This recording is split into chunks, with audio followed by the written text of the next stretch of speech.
Bueno, la idea de esta presentación es poder dar un poquito una vista general de este año que ha sido tan difícil. Como es un año muy difícil, yo creo que lo más fácil para todos es interpretarlo a través de los números, los datos. En la Exponet pasada vimos un poquito cómo interpretar los datos. Vimos distintas formas de informes que aparecen en el mercado, de distintos participantes de la industria que entregan información y cómo analizarla. Y hoy día la idea es poder tomar esa información e ir viéndola. Todos sabemos que este fue un año súper duro. Fue un año duro para toda la industria, en todo el mundo. Tenemos problemas con la industria del turismo, tenemos industria con la manufactura de autos, tenemos problemas con la construcción en todo el mundo. Pero no fue el caso particular de nosotros. Para nosotros fue un año súper difícil, pero es un año que se mantuvo funcionando. Nosotros pudimos cargar, el mercado compró, tuvo todos los problemas de incertidumbre que sabemos durante justo el periodo en que nosotros teníamos que empezar a vender entre marzo y mayo. Fue cuando estaba el pic de contagio en el mundo, y la verdad es que hubo una incertidumbre que causó muchos problemas. Pero sin embargo, nosotros al final de cuentas logramos sacar entre todos los participantes de la industria, y gracias a que la industria de alimentos se cuadró a nivel mundial en que tenía que seguir funcionando, seguimos funcionando. Y la verdad es que viendo el vaso medio lleno de la temporada, tenemos que decir que la temporada se sacó adelante en gran parte. Hoy día estamos ya con los últimos volúmenes, y podría haber sido mucho peor. Entonces, sabemos que fue difícil, los resultados no son lo que habríamos esperado, pero la verdad es que tenemos que ver el vaso medio lleno, y esta es una industria que se mantuvo funcionando durante todo el año. La verdad es que si vemos un poco los comentarios a nivel mundial, como dice este estudio de Deloitte, durante la pandemia los comerciantes, tanto minoristas como mayoristas, en todo el mundo, respondieron a una demanda sin precedentes, y esto principalmente porque gran parte de los consumidores del mundo, que habitualmente tenían un estilo de vida en donde salen, viajan, comen en restaurantes, etcétera, hoy día estaban todos comprando desde sus casas y comiendo en sus casas. Y eso al final, ¿qué es lo que hizo? Fue potenciar la compra de alimentos para alimentación domiciliaria, y al final los mayores beneficiados dentro de todo esto fue la cadena de abastecimiento de alimentos. Quiero aprovechar un poquito la vitrina para darle un agradecimiento a todos los participantes del área de operaciones que tuvo la industria durante el año. Esta fue una pega muy difícil. Las plantas tuvieron que tomar medidas, distanciamiento, hubo casos de contagio en algunas plantas hubo que pararlas durante un tiempo, pero la verdad es que la gente siempre siguió trabajando, fueron todos a trabajar y se cargaron todos los contenedores que se tenían que cargar. Nosotros estamos diciendo que a diferencia de otras industrias, nosotros pudimos mantenernos funcionando, y la verdad es que eso es en gran parte gracias a todos los equipos de operación y logística, tanto en Chile como fuera de Chile, que permitieron que esto siguiera funcionando. Entonces, la verdad es que creo que todos debemos rendirle un pequeño homenaje y unas felicitaciones a todos a los equipos de las distintas empresas que lograron sacar la pega adelante. Bueno, entrando un poquito ya más en contexto, la idea es ponernos en cuál fue el contexto que teníamos nosotros mundial cuando estábamos en la Woolfood en febrero.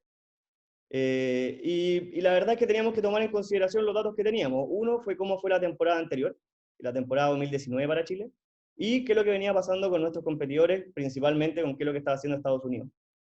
Si vemos cómo fue la exportación de Chile el año 2019, como lo ven ahí en la línea gris, fue un año muy rápido. Si vemos la diferencia que hay en la línea gris con respecto a las temporadas 2017 y 2018, hay una separación en los embarques semanales muy rápido en la temporada. Y eso se debió principalmente a que veníamos de una temporada 2018 muy mala, con resultados bastante bajos. Entonces los precios de apertura en general fueron bajos, el mercado se lo tomó bien, y la verdad es que nosotros nos vimos a final de año con muy poco volumen disponible para vender y con precios al alza. Entonces dijimos, ok, veníamos una temporada difícil, veníamos con volúmenes que esperábamos fueran altos, y ante un escenario de precios bajos, resultó que nos quedamos sin fruta. Ese era un poco el pensamiento que teníamos todo al principio de la temporada. Por otro lado, veíamos el contexto de precios que estaba manejando Estados Unidos. Estados Unidos también, como venía una temporada chilena con poco volumen disponible en la parte tarde, abrió en un precio que fue un poquito inferior a los $2.50 o $1.15 la libra, y la verdad es que empezaron a haber ventas rápido y rápidamente empezaron a subir el precio. Entonces tenemos que considerar que estamos hablando de precios de preventa, o sea, nosotros sabemos que la cosecha de Estados Unidos empieza en septiembre con un volumen importante en octubre, Y la verdad es que los precios de preventa que tuvo Estados Unidos fueron en torno a eso, $1.15 la libra, o sea, un poquito menos de $2.50, pero cuando vieron que había actividad de mercado empezaron a subir rápidamente los precios. Y con eso se mantuvieron en un precio por el rango bajo de los $3, y ahí se quedaron, y las ventas de los americanos empezaron a bajar un poquito, y nosotros vimos ya cuando estábamos en la Woolfood, es decir, en febrero, que los precios en enero ya empezaban a bajar, pero seguían estando en un nivel de precio razonable. De nuevo, empezamos a ver que los precios empezaron a bajar, y eso lo empezamos a relacionar con que efectivamente Estados Unidos partió la temporada con un volumen un poquito más bajo que el año anterior. Empezó a tener ventas razonables durante octubre, durante noviembre. Sin embargo, ya para diciembre, enero, febrero, como ven ahí, en febrero ya tenían más inventario disponible que el año anterior. Entonces nosotros teníamos un warning ahí, decíamos, ok, el precio de Estados Unidos viene a la baja y tienen disponible ya más inventario que el año anterior. Sin embargo, después cuando nosotros ya estábamos en nuestra cosecha, ya en abril, mayo, nos dimos cuenta que nosotros esperábamos en torno a 150.000 toneladas de cosecha. Y por los distintos motivos, principalmente efectos de la sequía, nos dimos cuenta que no llegamos a las 150.000 toneladas, y la regulación de la estimación de proyección de cosecha va a ser, y fue en torno a un poquito más de 129.000 toneladas, por debajo de las 130.000. Entonces, de nuevo, estábamos en abril, mayo, sabiendo que había un mercado pesado en volumen. Sin embargo, nosotros estábamos viendo que nosotros íbamos a tener menos volumen disponible del que esperábamos, y por otro lado, el precio que había en el mercado todavía era un precio razonable, entonces no había mucho de qué alarmarse. Empezamos la temporada, ya cuando estábamos hacia finales de mayo, empezamos a ver cómo estaban los embarques de Chile, y la verdad es que si vemos ahí la curva amarilla que representa esta temporada, empezamos a ver que efectivamente estábamos con carga súper lenta. Esto puede ser por distintos motivos. Estados Unidos tenía efectivamente un 14% más de inventario y precio a la baja. Chile tenía, como decíamos, la cosecha más corta en torno a 130.000 toneladas. Pero también nosotros sabíamos que la zona norte y especialmente en Cera había una caída fuerte en volumen, había una incertidumbre importante por el COVID. Hubo un efecto importante en que los turcos no vinieron a comprar directamente a Chile, las fronteras estaban cerradas, así que se hacía muy difícil. Y todo eso conjugó a que las cargas efectivamente estuvieran lentas en la primera etapa de la temporada. Después empezamos a ver, y si seguimos viendo cómo fue el análisis, la progresión de la temporada, nos damos cuenta que efectivamente hasta en torno a la semana 22, como estamos viendo recién, fue súper lento, pero ya una vez que empezó a haber más Chandler dando vueltas, a que las plantas ya no se vieron tan restringidas en sus operaciones, ya todo tomó un poquito más de vuelo, empezamos a ver que efectivamente el volumen se empezó a cargar, y ya hacia finales de la semana 30 pasamos el umbral de la temporada 2017, y ya durante las últimas semanas, hablando en torno a agosto, septiembre, pasamos la línea de la temporada 2018 en cuanto a las cargas acumuladas de la temporada. Nos vamos a mantener siempre debajo de la temporada anterior, porque uno, de nuevo, como hablábamos en un principio, la velocidad de carga fue tan rápida que llegar a ese ritmo fue muy difícil. Sin embargo, sobre la marcha empezamos a ver que se empezó a mover el volumen y se siguió cargando sin mayores problemas. Hay un concepto que lo manejamos la vez anterior, y hoy día creo que es importante recalcarlo, que es cuánto es el porcentaje de inventario que nos queda respecto al inventario original, y eso nosotros lo mostramos como la velocidad de venta. Entonces, si vemos, acá efectivamente para el mes de abril teníamos un 94% del volumen, o sea, se había cargado muy poco, sobre todo si lo comparamos con los años anteriores. Sin embargo, ya en la medida que iba avanzando la temporada, esto ya empezó a bajar, y si vemos hoy día en octubre, ya estamos con niveles razonables de inventario. Esto podría haber sido mucho más rápido, sí, pero la verdad es que al final, debido a las distintas circunstancias del mercado, se pudo llevar adelante y sacar una temporada en volúmenes más o menos razonables. Si nos vamos a una distribución de cargas por mercado, a ver qué es lo que pasó en Chile este año y dónde mandamos la fruta. Vemos una caída importante en Turquía. Todos sabemos que Turquía ha sido uno de los mercados más relevantes para Chile durante los últimos años, y esto se debe a distintos motivos. Como decíamos recién, Turquía, los turcos que vienen a comprar directamente a Chile este año no pudieron venir, pero también pasa que Turquía este año tuvo, como no había pasado años anteriores, un volumen importante de nuez china. Esa nuez china es una nuez que no necesariamente es de baja calidad, tiene algunas variedades muy buenas, pero fue a precio muy conveniente, y la verdad es que los turcos salieron a comprar ahí. Vemos, sin embargo, que Alemania ha mantenido un aumento sostenido en el tiempo, que eso es muy bueno.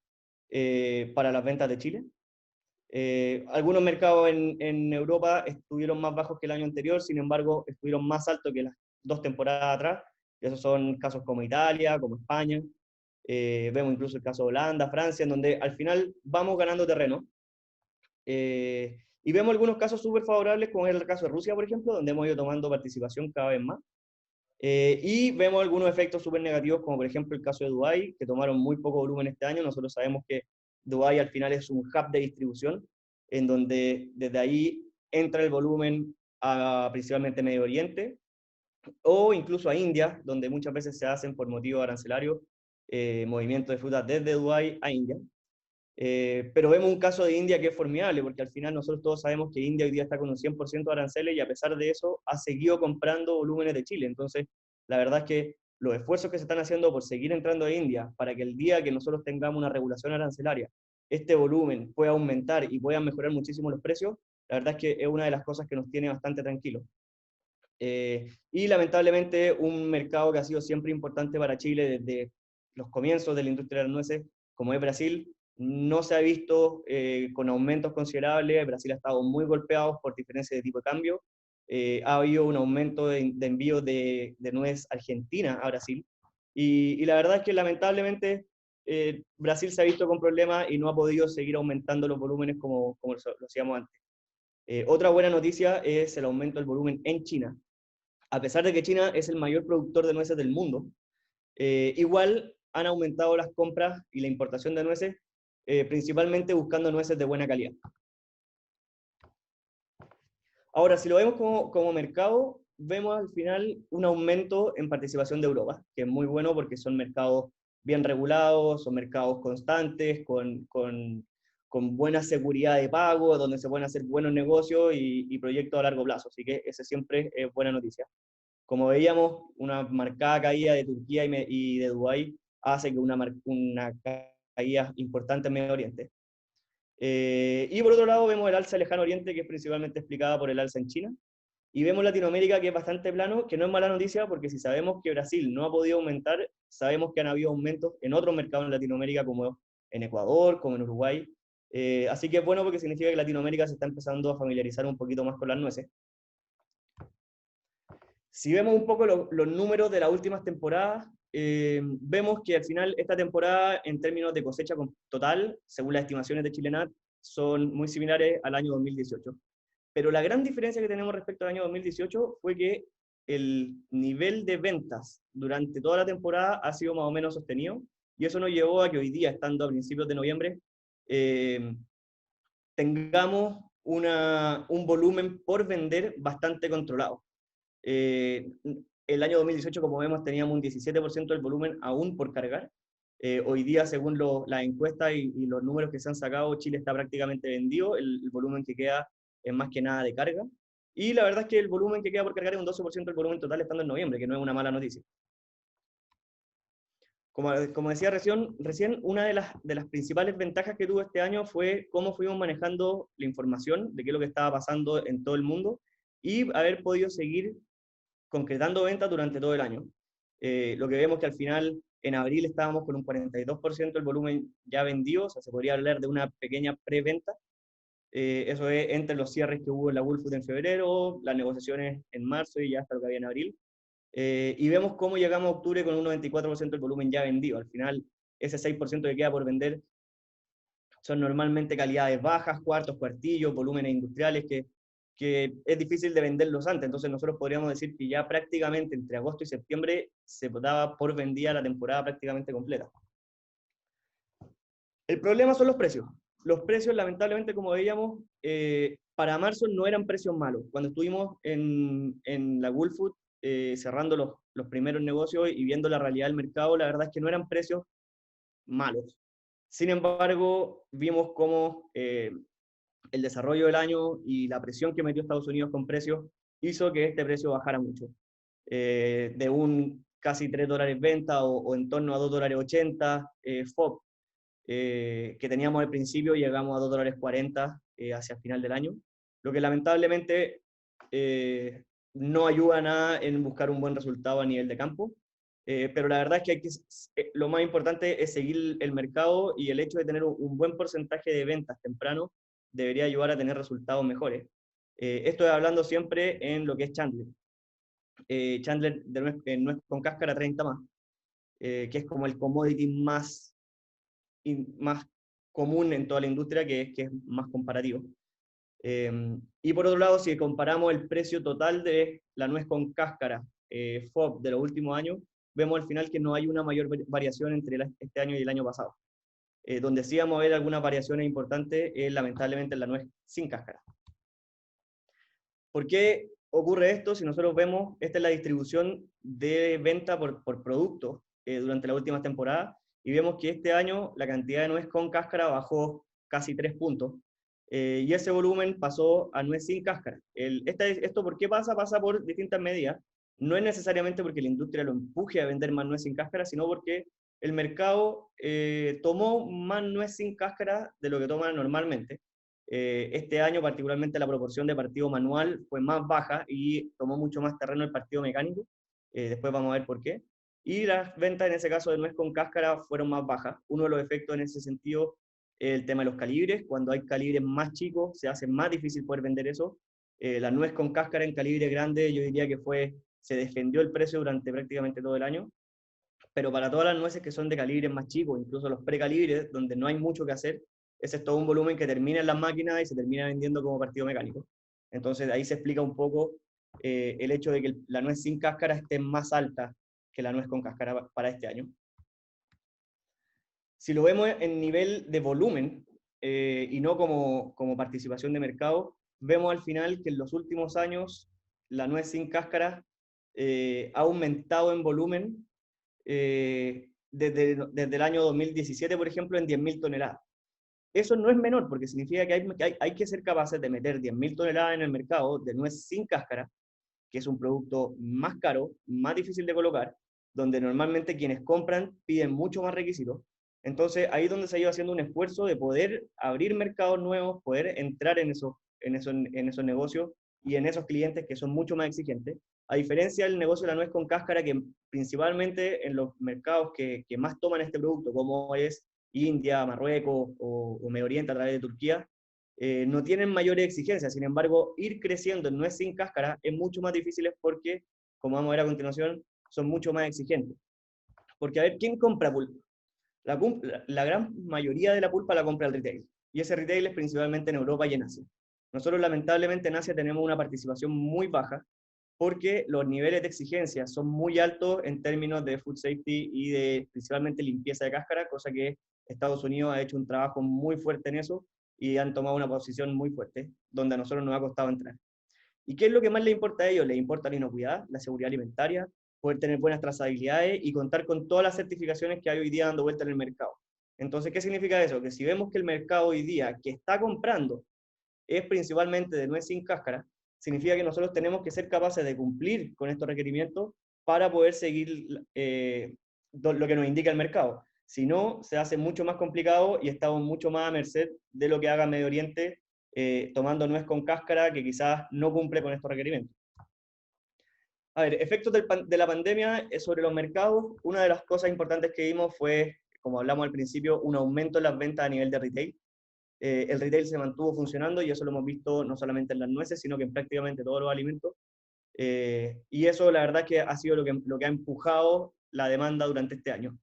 Pero lamentablemente vemos muy caídos los otros canales de venta, como es el Horeca, hotel, restaurante y casino, la pastelería, porque normalmente son locales más chicos que estuvieron cerrados durante la pandemia, o los mercados mayoristas durante en los países que son importantes mercados mayoristas, como India, por ejemplo, o Marruecos, estuvieron con muchas restricciones de funcionamiento durante el periodo más importante de la pandemia. Entonces, vender ahí fue más difícil, y el que se llevó el peso de la venta fue el retail este año.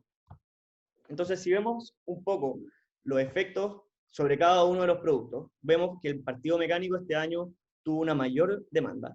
¿Qué es lo que se vende en el partido mecánico? Por un lado, piden mezclas de mitades con cuartos en distintos porcentajes, con un 40, un 60, un 80%, y este año hubo mayor venta. Sin embargo, cuando uno parte mecánicamente, hay muchos cuartos y cuartillos. ¿Quiénes son la industria del cuarto y cuartillo?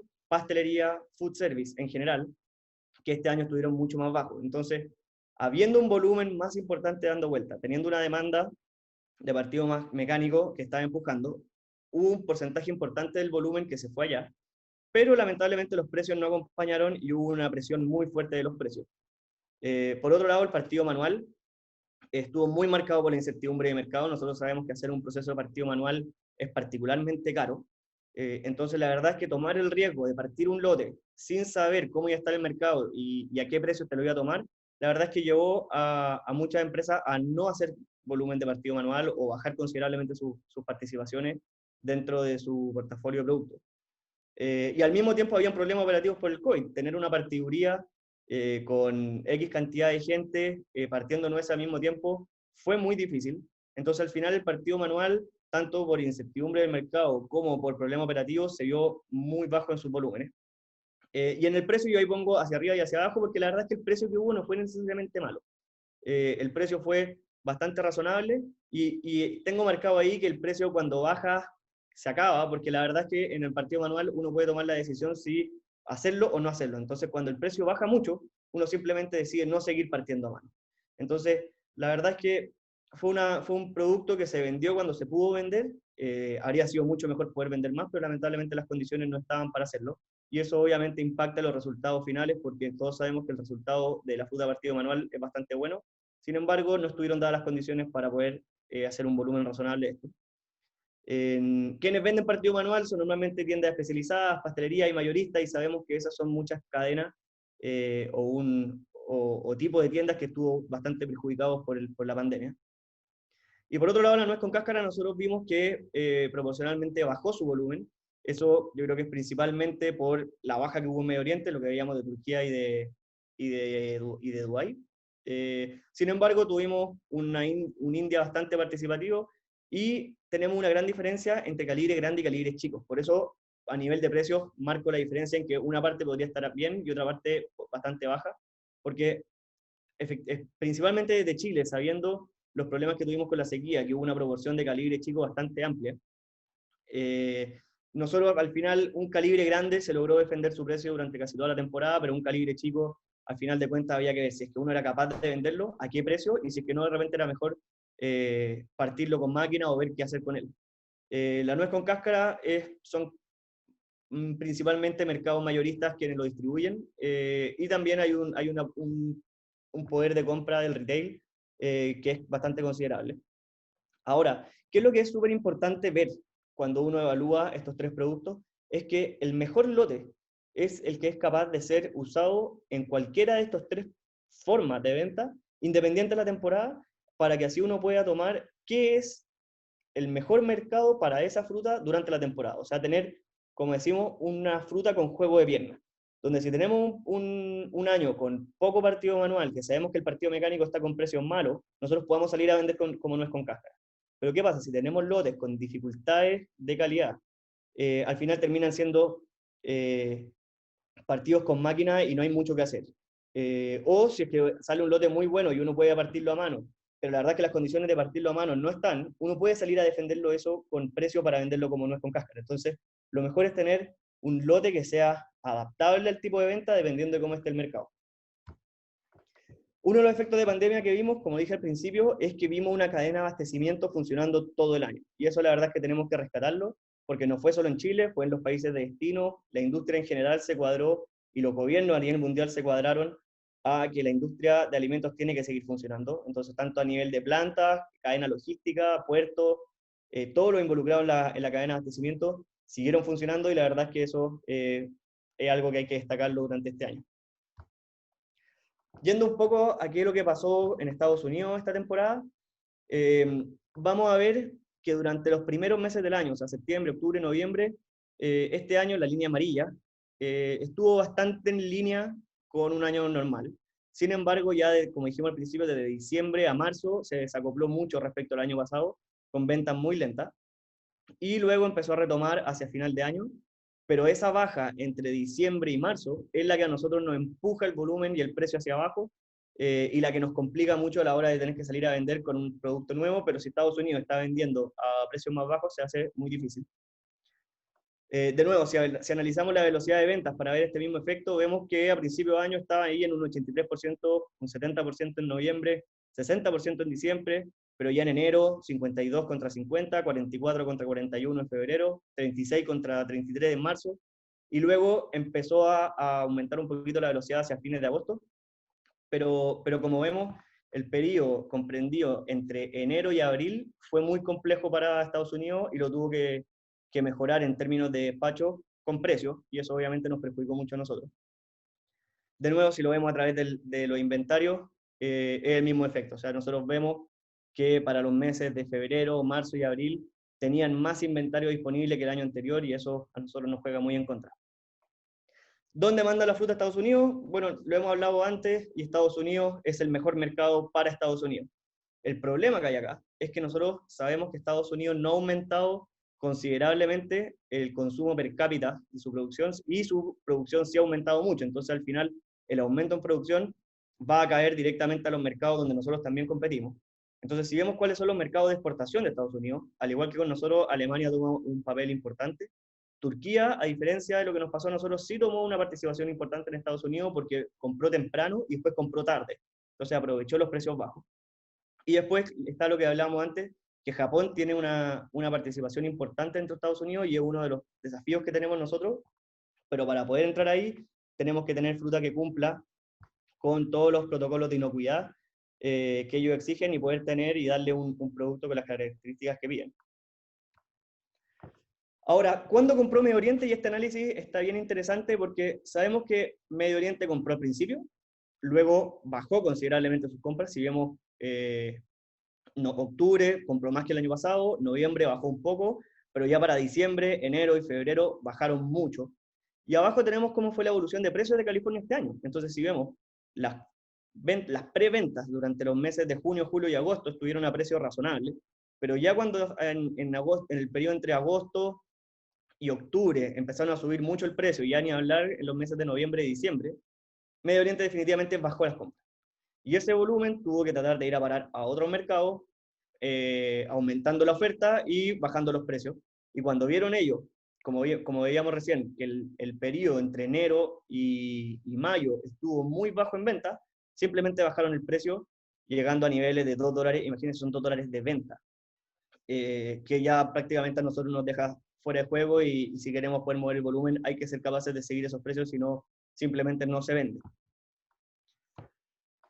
Hablando un poquito de lo que viene, la imagen inicial de la temporada no es nada de buena. Nosotros sabemos que Estados Unidos terminó con un stock de enlace un poquito mayor que el año anterior, pero eso no es lo que mueve la aguja. Estados Unidos está hoy día con una cosecha muy importante, y si vemos el volumen inicial para la temporada que viene de Estados Unidos es de 765.000 toneladas. El aumento del año pasado a este es de 115.000 toneladas, es decir, es prácticamente un Chile entero. Nosotros sabemos que Chile produjo este año 130.000 toneladas, o sea, solo el aumento productivo de Estados Unidos va a ser equivalente a toda la producción, o casi toda la producción de Chile durante un año. Esto lo vamos a tener que seguir viendo y revisar qué es lo que pasa, porque la verdad es que va a ser muy importante a la hora que nosotros abramos una nueva temporada. Si lo vemos a través de las cargas, nosotros vimos que los precios de apertura que ha tenido Estados Unidos fueron súper bajos, están vendiendo en torno a 90, 95 dólares la libra, y esos son precios súper bajos que están dejando a los productores al límite del break-even, como dicen, o de retorno cero, al final de cuentas, o utilidad cero para el productor. Sin embargo, esos precios están logrando mover el volumen. Hay que ver qué es lo que va a pasar durante noviembre y diciembre, a ver si van a mantener esos precios para mantener el movimiento del volumen, o si van a tratar de subirlo para poder entregar un mejor retorno al productor. Y eso lo vamos a tener que seguir monitoreando todo el tiempo. El INC acaba de entregar su revista de noviembre. Un poquito es una foto de cómo está la industria. Nosotros vemos que China es por lejos el principal productor de nueces del mundo. El año pasado tuvieron 1 millón de toneladas, y este año van a tener un poquito más que eso, 1.050.000 toneladas. En segundo lugar viene Estados Unidos con 590.000 el año pasado, y este año viene con 707.000. Eso significa un abastecimiento total de 765.000 toneladas, como veíamos recién. Y luego viene Chile, donde en Chile también se espera un crecimiento. Hay que ver qué es lo que va a pasar. El año pasado los árboles, podríamos decir que estuvieron bastante lentos estuvieron bastante restringidos, hubo podas intensas por efecto de la sequía, entonces se podría ver un efecto añerismo donde salgamos con una cosecha muy grande. Entonces, si es que el mercado va a estar con abundante fruta y nosotros salimos con una cosecha grande, vamos a tener que estar muy atentos a cómo salir a vender esa fruta. Y luego hacia abajo vemos los efectos de los demás países productores del mundo, como Ucrania, que viene un poquito más bajo, Francia, que viene bastante parecido, y luego el resto que nos genera mayores movimientos. Al final de cuentas, el número importante es saber que el mercado mundial de nueces va a tener en torno a 200.000 toneladas más dando vueltas en la temporada que ya entró en régimen respecto a la temporada pasada. Hay un efecto importante a considerar, que es qué es lo que ha pasado con las cargas temprano de Estados Unidos. Y eso lo podemos ver desde distintos aspectos. Por ejemplo, China, habiendo crecido mucho en sus producciones, ha empezado a comprar mucho menos desde Estados Unidos, principalmente temprano. Entonces, si vemos el año 2013, la temporada 2013-2014, donde compraba casi 16.000 toneladas en octubre, o sea, ventas muy temprano, para este año ya prácticamente no compra nada. ¿Por qué afecta eso? Y también hay un efecto importante y puede tener mayor peso o menor peso, pero también sabemos que la participación de Chandler dentro de la producción de Estados Unidos ha sido muy alta, igual como pasa acá en Chile, y la baja en variedades tempranas como la Vina y la Cer también hace que haya un volumen disponible para venta temprano muy bajo. ¿Y a qué es lo que ha llevado esto? A que si nosotros analizamos las ventas en octubre de los últimos años que ha tenido Estados Unidos, pasamos de que Estados Unidos vendiera prácticamente el 20% del volumen en octubre, a que el año recién pasado estuviera vendiendo solo el 13%. ¿Y qué significa eso? Que la curva de venta es más plana y Estados Unidos va a tener más volumen disponible entre los meses de febrero y mayo. ¿Qué significa eso? Que va a tener más volumen disponible para venta cuando nosotros estemos abriendo la temporada. Entonces, eso va a ser muy importante para saber cómo vamos a manejar nosotros el volumen. Si es que efectivamente nosotros vamos a salir a vender fuerte en los meses de febrero, marzo y abril, como lo hemos venido haciendo los últimos años, o si quizás vale más la pena esperar un poco, que Estados Unidos limpie un poco su inventario y después subir un poquito más las ventas. Eso tiene 1000 factores. No es como que uno decida vender en junio y julio y así sea, porque hay efectos climáticos que mueven los mercados. Nosotros sabemos que los meses de verano no son meses fuertes de consumo de nueces. Sin embargo, tenemos que ver cómo vamos a ir tomando esto.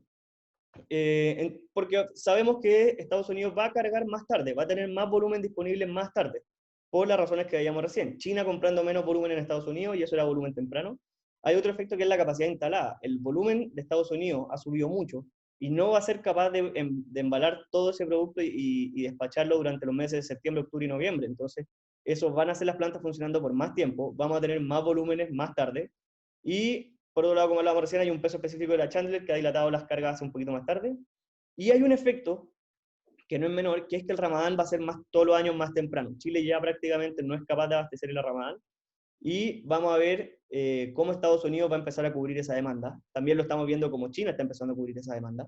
Y hay que ver qué va a pasar durante los próximos años, donde ya vamos a tener un Ramadán entre los meses de febrero y marzo, para ver si eso ayuda a que Estados Unidos pueda mover mejor sus volúmenes en los meses de diciembre, enero y febrero, y que con eso nosotros podemos llegar a un marzo, abril con un volumen un poquito más limpio. Esta diapositiva muestra un poquito ese ejercicio, o sea, los meses de enero a mayo vemos cómo han ido aumentando durante los últimos años en su inventario disponible de venta, así que va a ser muy importante seguir viendo cómo avanza esto. Afortunadamente este año, debido a los precios que está ofreciendo octubre, tuvo un buen nivel de venta. Sin embargo, vemos que tenemos 645.000 toneladas disponibles contra 542.000 toneladas disponibles el año pasado. O sea, vemos que hay mucha más fruta disponible en octubre, y eso efectivamente se va a ir empujando hacia los meses más tarde de la temporada americana. Y nosotros tenemos que ver cómo vamos a salir a vender ese producto durante el año. Bueno, espero que con este pequeño resumen tengamos un poquito la película clara de cómo fue el desarrollo de la temporada. Como dije al principio, fue una temporada muy difícil, de mucha incertidumbre. Sin embargo, salió adelante. Si comparamos con otras industrias a nivel mundial, nosotros la verdad es que tenemos que mirar el vaso medio lleno. Logramos tomar la fruta, venderla, va a llegar un retorno a productor que quizás no es el que estamos esperando, pero la verdad es que todo se siguió moviendo y tenemos que seguir trabajando para tener una buena temporada que se nos viene. Muchas gracias.